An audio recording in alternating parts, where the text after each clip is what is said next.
Les formes de la ruine sont variées et le plateau d'acier en regorge. Ce village, se situant en Haute-Savoie, comprend de nombreux sanatoriums tombés dans l'oubli.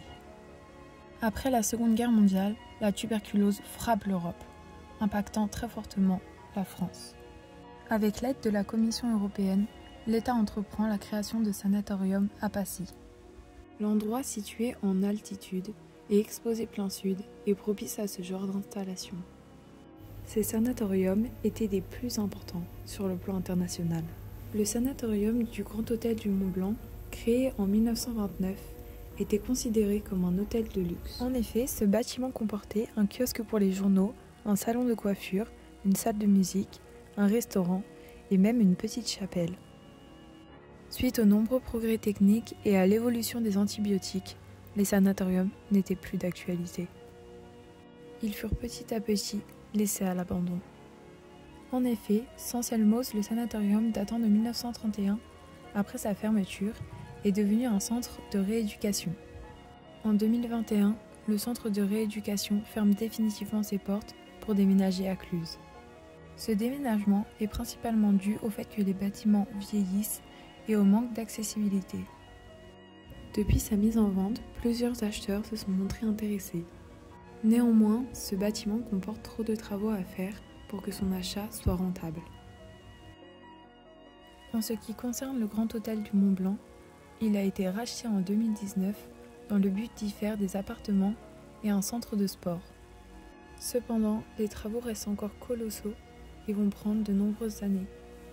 Ces deux bâtiments sont classés monuments historiques et de célèbres personnalités y ont séjourné, à l'image de Marie Curie, le peintre Ladislas Kijno et Igor Stravinsky qui y composa sa symphonie en ut. Les deux bâtiments ont une architecture particulière. Saint-Selmoz, haut de 7 étages, a été imaginé par l'architecte Paul-Louis Debuisson. Il comporte un toit-terrasse solarium. C'est le premier sanatorium de Passy, fait avec le plancher et la terrasse en béton armé. Le Grand Hôtel du Mont-Blanc a lui été conçu par Pierre Dupuy, s'inspirant du courant classique régional du XXe siècle. Seule son ossature est en béton armé. En 1961, Henri-Jacques Lemesme a modifié la chapelle. La chapelle a été conçue de sorte à ce qu'il y ait un chemin de dalles et des mosaïques. Le père Ephrem Sokar y a également contribué. Ces deux sanatoriums comptent parmi les précurseurs de l'architecture contemporaine en France. Cela semble paradoxal qu'il y ait toujours des recherches faites concernant notre passé, mais que parallèlement de tels monuments soient laissés à l'abandon.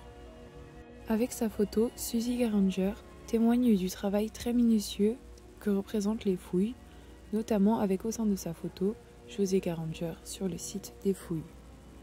Ce procédé contraste avec le peu de soins accordés au sanatorium. Il est certes important de procéder à des fouilles pour mieux comprendre notre passé et agrandir notre patrimoine. Cependant, il ne faut pas en oublier les bâtiments déjà en notre possession et dont le nombre d'abandons ne cesse d'augmenter. Ces bâtiments constituent aussi une partie importante de notre histoire qu'on ne doit pas laisser tomber dans l'oubli.